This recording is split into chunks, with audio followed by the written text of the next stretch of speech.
You know, I think that one of the blessings that you all have as parish council candidates and eventually parish council members is that you get to work side by side with the priest.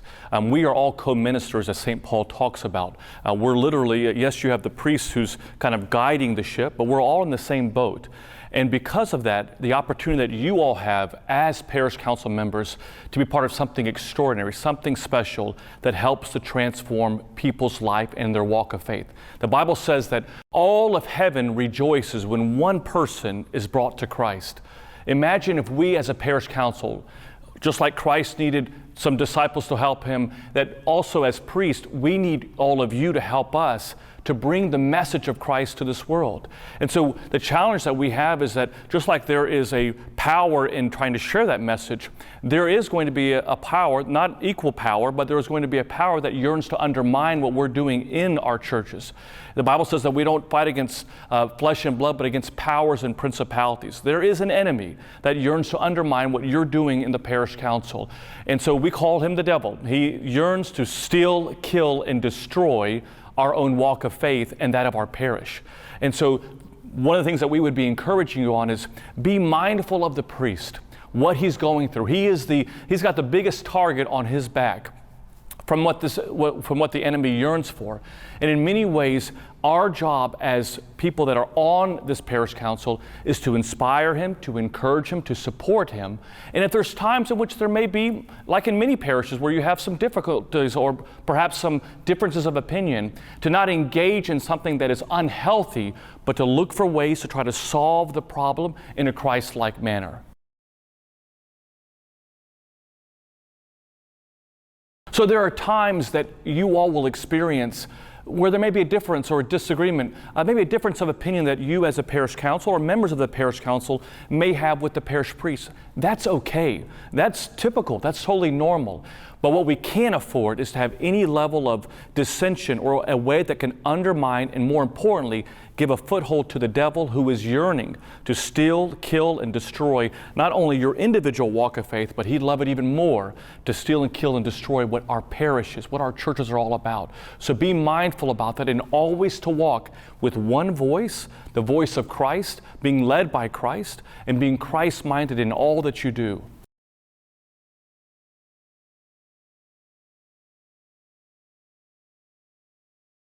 So what you've seen on this video in many ways paints a very real picture about what many of the clergy of our Holy Archdiocese are experiencing. But I want you to know that every one of the priests in our Archdiocese, the hundreds and hundreds of them, they still have that same voice that spoke to them years and years ago, that voice that was God calling them to the holy priesthood. I know it's the same way for me, and I'm sure it's for every single priest. And I want you all to know that despite the challenges that we face, all of us as priests would absolutely say yes over and over again to that voice saying, can you serve me? Can you help guide my flock? Can you help lead a church? All of us love what we're doing. We yearn for this. There's a void that's in our life that can only be filled when Christ is in our hearts as priests. And so rest assured that despite whatever challenges that we as clergy are facing, and there are quite a few as you've seen over this video, that we stand firm in knowing that what we do and what we do on this earth is serving an amazing God who has called all of us to this holy and sacred priesthood of which we are all benefiting from.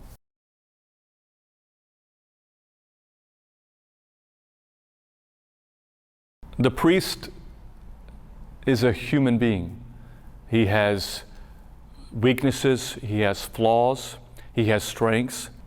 And one of the things that I would encourage people is to love him with who he is, not with who he is not.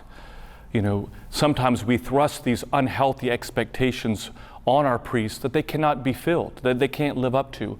And so meet them where they're at, because they feel called to serve and to serve God's churches.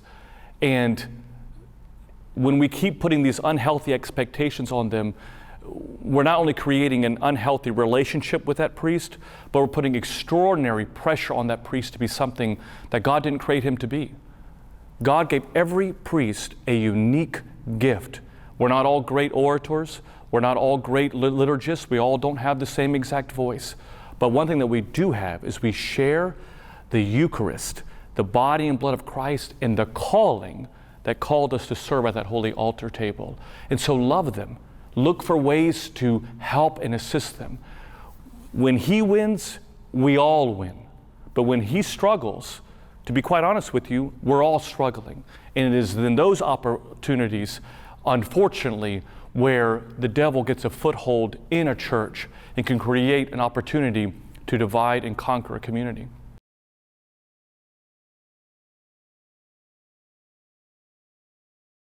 We expect that when we give something, we want something back immediately in return.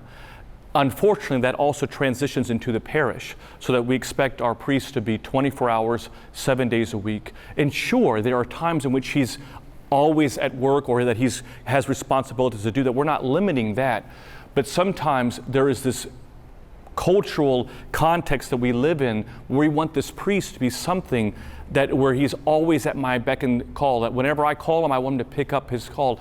And when you're dealing with a priest who is married, or for that matter, celibate, there's a life that is outside of just simply the church. There's a life that they have with their children. There's a life for their own self-care, their own spiritual care, that I think sometimes, if we're not careful, we can simply presume that what the priest does is all what we see on a Sunday morning at a liturgy, or for that matter, at a funeral or the sacraments.